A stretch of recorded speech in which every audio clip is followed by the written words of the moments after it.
করতেছি। দেখতেছেন চার্জারটা চার্জ নিচ্ছে না। তো আমি আপনাদের দেখাই কি কারণে চার্জ নিচ্ছে না। এই চার্জারটা পাইওনিয়ার চার্জারটা পাওয়ার আসে কিন্তু চার্জ নিচ্ছে না। এটার সমস্যা হলো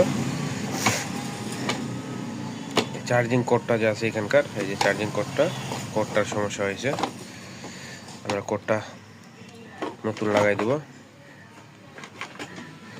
পাওয়ারও আসতেছিল না, এখানে যে এসি লাইনটা আছে এসি লাইনটা আলাদা তার দিয়ে লাগাই দিছে।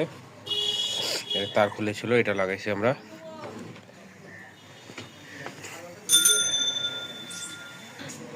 এই যে কারেন্টের ব্লক, এই যে লাইন দিব, এই যে আমরা লাইন দিলাম, এই যে লাইন চলে আসছে। এই দেখেন সব ঠিক আছে। আমরা এখন শুধু কেবলটা লাগাই দিব। আমরা লাগাই দিলে ওকে। তো ধন্যবাদ সবাইকে। চ্যানেলটা যারা সাবস্ক্রাইব করে নেয় সাবস্ক্রাইব করে দিবেন নতুন হয়ে থাকলে। আর ভিডিওটা যদি ভালো লাগে একটা লাইক দিয়ে দিবেন। ফেসবুক পেজ থেকে গেলে পেজটা ফলো করে দিবেন। আল্লাহ হাফেজ, দেখা হবে নেক্সট কোনো অন্য ভিডিওতে। ততক্ষণে ভালো থাকবেন, সুস্থ থাকবেন। ধন্যবাদ।